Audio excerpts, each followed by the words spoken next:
के बाद दूरदर्शन किसान के खास कार्यक्रम विचार विमर्श में आप सभी का फिर से स्वागत। आज हम बात कर रहे हैं महिलाओं और बच्चों के स्वास्थ्य संबंधी पोषण के बारे में, और इसके लिए हम विस्तार से जागरूकता ला रहे हैं श्री अन्न के संदर्भ में। जी हाँ, आपको समझाने की, आपको बताने की कोशिश कर रहे हैं कि श्री अन्न का सेवन अगर आप करते हैं तो ये आपके शरीर के लिए कितना फायदेमंद साबित हो सकता है। ब्रेक पर जाने से पहले हमारी विशेषज्ञ उपस्थित थी हमारे साथ डॉक्टर प्रियंका बंसल, जिन्होंने बहुत ही अच्छी जानकारियां हम तक पहुंचाई थी, और हमने आपको बताया भी था कि एक एफपीओ की सदस्य हमारे साथ जुड़ेंगी। तो आइए सबसे पहले उनका परिचय करवा देते हैं। हमारे साथ रेखा जी जुड़ गए हैं, करंजिया एफपीओ की सदस्य हैं ये, और ये जो एफपीओ है ये जबलपुर मध्य प्रदेश में इसका क्रियान्वयन हो रहा है। तो रेखा जी, सबसे पहले तो मैं आपका स्वागत करना चाहूंगी कार्यक्रम विचार विमर्श में।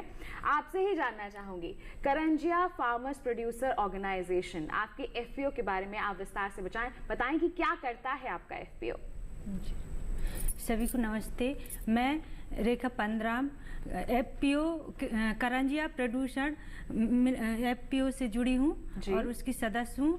हमारे जो एफपीओ में 509 किसान हैं, जिसमें हमारे यहाँ पहले से ही कोदो कुटकी का खेती करते आ रहे थे जी, लेकिन ये भी क्या है कि धीरे धीरे विलुप्त होती जा रही थी।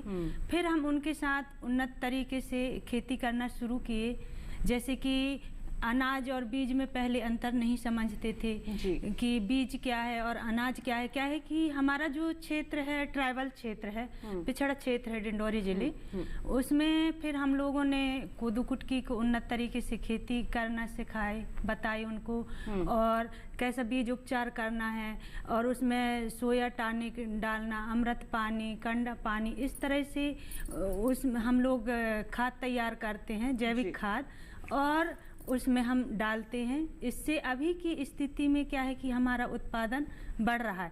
पहले जो क्या थी कि 3 से 4 कुंटल ही होती थी, और हमारे जो क्षेत्र में कोदो कुटकी पे ही आधारित थे, उसको खाने के लिए ही उत्पादन करते थे। लेकिन आज की स्थिति में वो खाते भी हैं और बेच भी लेते हैं, जिससे उनका धीरे धीरे क्या है कि इनकम बढ़ने लगी है, और अपने खान पान में भी थोड़ा परिवर्तन आई है, और बहुत सारे इस तरह के व्यंजन बना के भी खाने लगे हैं।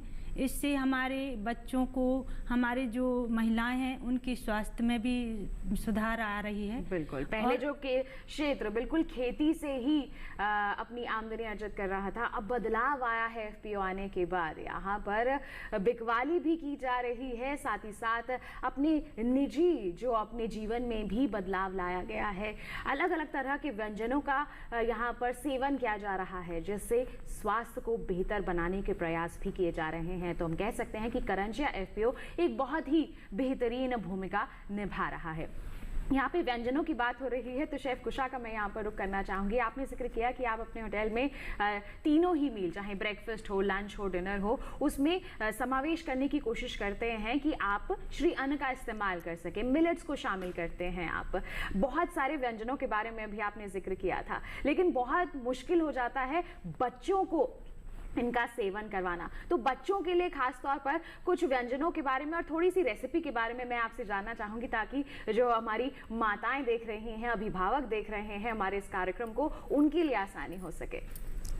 ज़रूर से। बच्चों का पोषण बहुत ही ज़रूरी है और बहुत ही मुश्किल भी है, क्योंकि वो खाएंगे, गिराएंगे, तो सही पोषण देना बहुत ज़रूरी है। बट अगर हम मिलेट्स, श्री अन्न को अगर हमारे खाने में थोड़ा थोड़ा डालें